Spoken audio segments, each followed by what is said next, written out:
Hi, Kim Rayner here from All About Spirits, Life After Cancer, and I want to welcome you to episode 48 of All About Spirits, Life After Cancer, and hopefully I will not be doing a human sacrifice to the mosquitoes on today's show. Today, when we're diagnosed with cancer, life really throws us curveballs.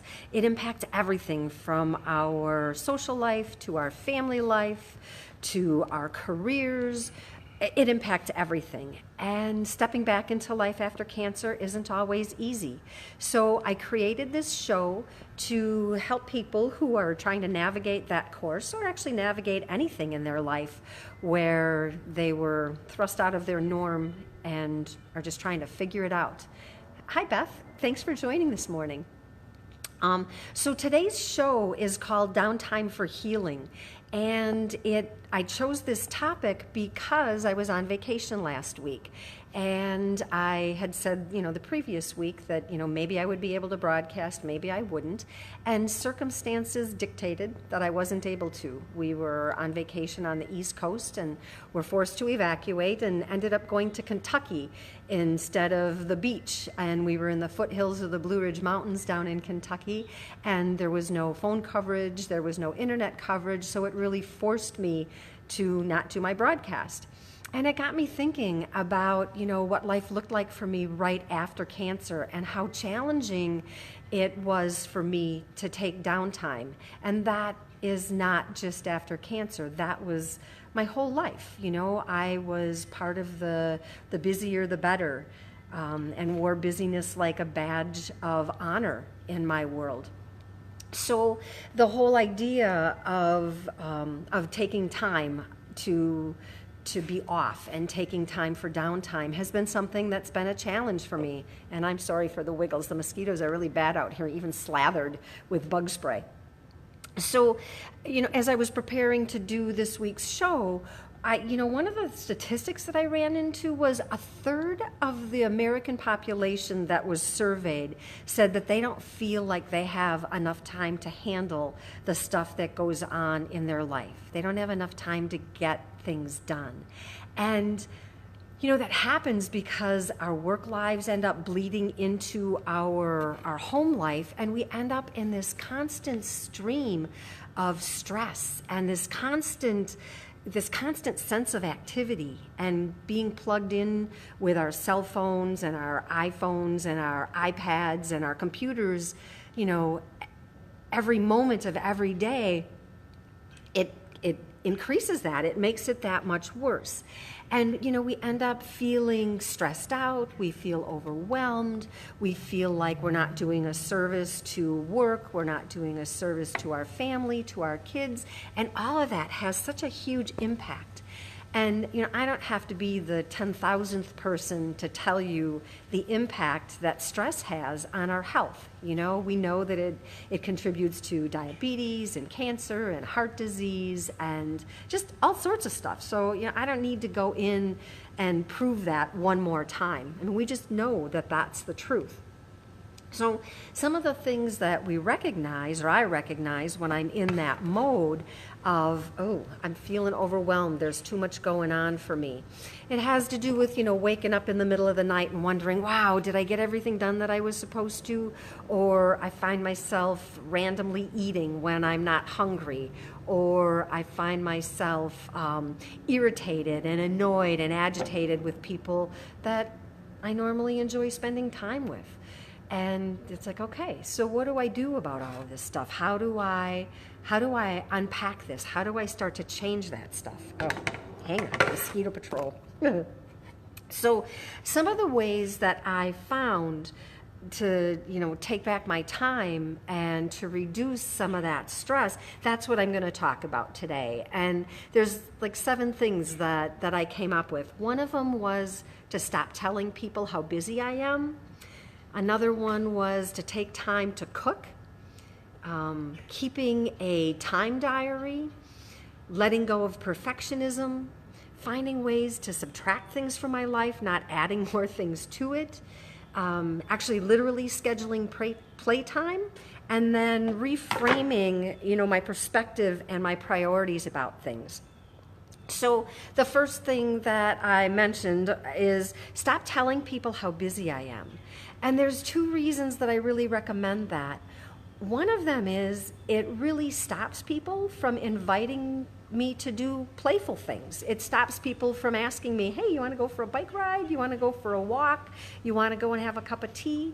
And when I'm wearing my busyness like it's a badge of honor, it makes me unapproachable for people. It makes me literally unavailable to people. And part of being a human being is wanting that social connection.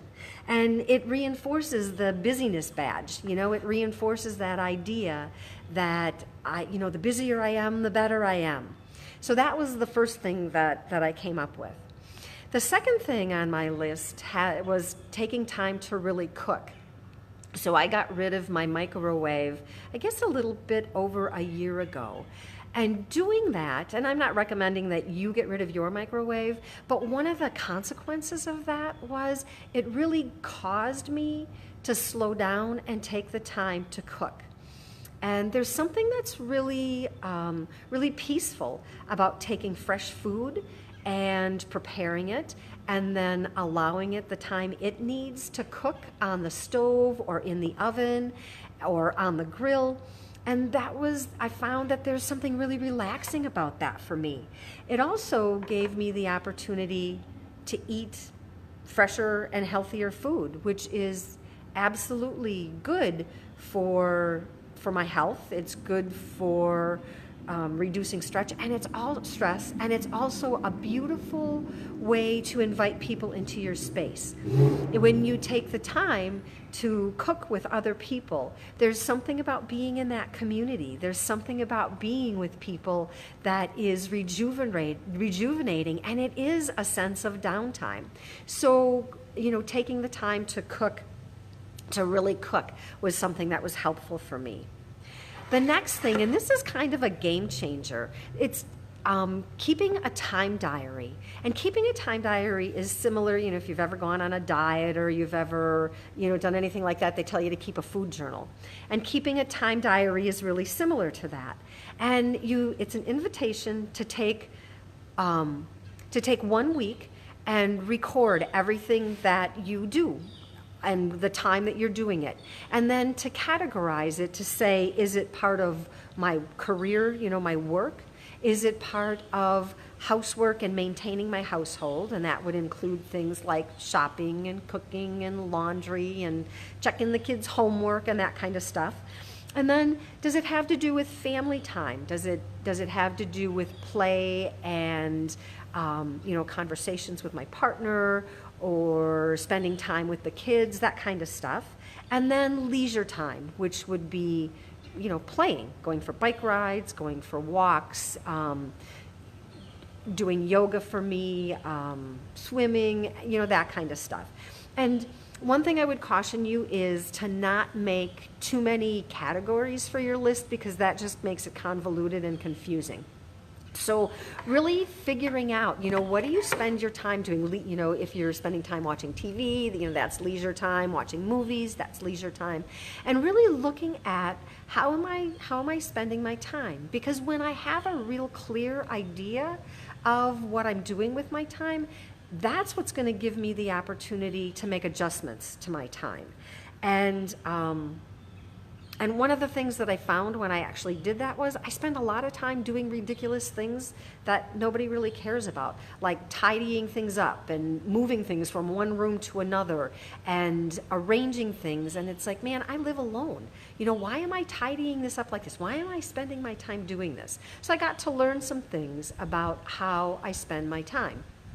And how much time I spend, when I want to be working. How much time do I spend getting up and going to the refrigerator and eating and doing other things to distract myself? So that was really interesting for me. The next thing on my list is to let go of perfectionism. And what I learned is that perfectionism for me is hugely driven by guilt. That especially in the context of, there were a lot of people that helped me do a lot of things when I was going through my through my live treatment, and because of that, I felt like I was responsible for paying them back in some way. And when I was a single mom and I was working, I felt so guilty about not being available for my son, not being there for him, that when school would say, oh, can you come and participate in the school potluck? Rather than saying, yeah, I'll bring silverware and napkins, I'll say, I'll cook this extravagant dessert to bring to the event, because I felt guilty for not being where I felt like I should be at any given time. So allowing myself to let go of perfectionism. I truly am never going to be everything for everybody. And using the information that I found in my time journal gave me the opportunity to kind of look at it and say, all right, where do I want to spend my time? And when it's not perfect, when my house doesn't look exactly like I want it to look, how can I adjust some of that stuff and let some of that stuff go? So the next thing that's on my list is subtracting, don't add. And that is something that's really key. When we feel like we're under stress and we feel like we're overwhelmed, we hear people tell us, well, why don't you take a yoga class? Or why don't you go do a painting class? Or take an art class? And when you think about that, I'm already feeling like I don't have enough time. I'm already feeling stressed. I already don't have time to accomplish the things that I think I should be accomplishing, so now I'm going to add something else to my plate. And there's a way that just doesn't make a whole lot of sense to me.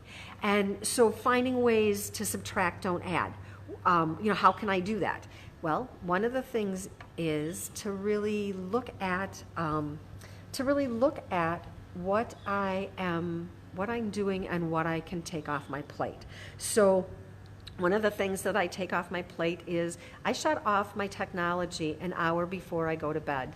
I say no computer, no telephone, no TV, no texting, and I just shut that down, which is really hard to do. And that is something that I have to make a conscious effort for.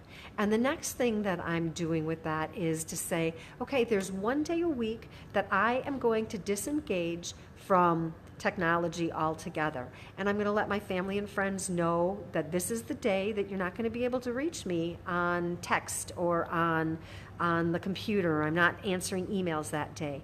And to really say, this is a downtime day for me.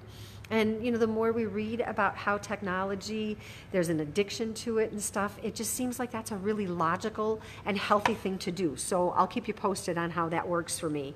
And I haven't figured out what day I'm going to do, but I'm going to do it one day. So the next thing on my list was to actually schedule playtime. And that's huge for me. I have spent most of my life thinking, if it's not productive and I'm not going to have something to show for it at the end, it's a waste of time. I'm frittering away my time. And science is showing us more and more that the time we spend playing is really, really important. So literally taking time and blocking it off on my calendar so I can't schedule appointments, I don't meet with clients, I don't take phone calls. This is my time to play. And sometimes I play with other people. Sometimes it's going for tea with a friend. Sometimes it's going for a bike ride or going for a swim, that kind of stuff. But it's playtime. And I schedule that and I covet that. And I don't allow that to get interrupted. I don't allow my time to get interrupted with that. And then in the process of scheduling playtime and stuff, I don't necessarily, it doesn't have to be some big extravagant thing. It can just be quiet time. It can be playing out in my hosta bed in my garden, but it's scheduled time and it's sacred, and I don't let somebody else's crisis interfere with that for me. That is my downtime, and that's really important for me. And then the last thing that I have on my list is to reframe my perspective about what's important. And, cancer certainly gave me a huge knock on the head that said, whoa, you know what, life is short. I get one shot at this, and the time that I spend in my life doing what I'm doing is my time. So how am I going to spend it? And I made some really significant adjustments, right after my cancer diagnosis. And the further I get away from that and the more healed I feel, the more challenging sometimes it is to maintain that. And I forget what it felt like to look at the end of my life and to have my doctors say, get your affairs in order, because you might need to have your affairs in order by the time this is all done. So really reminding myself of my priorities. And some of the things that I can say about adjusting that is that it may impact parts of your life. I may not be able to work in the career that I used to work at. So there's going to be a financial impact with that. I live in a smaller house. I drive an older car. The flip side of that is I have time to spend with my son and his girlfriend. And I have time to go on vacation with my sister and her boyfriend. I have time to schedule time to play. And that trade-off for me is worth it. I'm grateful to recognize the priority. I spend time gardening. I spend time in my religious and spiritual practice. So finding ways to take down time, I have to look at all aspects of my life. I look at my social life. I look at my spiritual life. I look at my exercise. I look at my career. I look at everything and really say, okay, what's important to me? So, again, the recap of what I talked about today is, the 7 ways that I take back my life. It's stop telling people how busy I am. Take time to cook. To keep a time diary for a week and figure out where am I really spending my time, so I know how to adjust it. And then let go of being perfect. Subtract things from my life, quit adding things to them, and technology is a good place to start. Schedule time playing for yourself. Put it on your calendar and don't let anybody else take that away from you. And then reframing your perspective on your priorities. So one of the things that I know is that sometimes it's challenging for me to be able to do this stuff on my own. If you find that you need help doing that, reach out to me, and I'm happy to have conversation with you about it. Share information, start a conversation at the end of this show. And I'm sure that other people are struggling with the same kind of challenges. So if you found something in today's show that was helpful to you, I hope that you will like this video and share it with other people. The more people that like and share it, the more it becomes available to other people. And I think the last thing I'll mention is a reminder that I am doing the Project 1000 Cancer Survivor stories. And if you have a story that you'd like to share, I'd love to have you send it to me, or we can do an interview or a video, and that will become part of my book, or it might be the topic of a blog that I'm creating on my website. So feel free to reach out to me. And I'm really grateful that you joined me today. Again, I hope that you found something useful and helpful. And until we actually have a chance to talk, I hope that life treats you well. Thanks for being here, and make it a great week. Bye.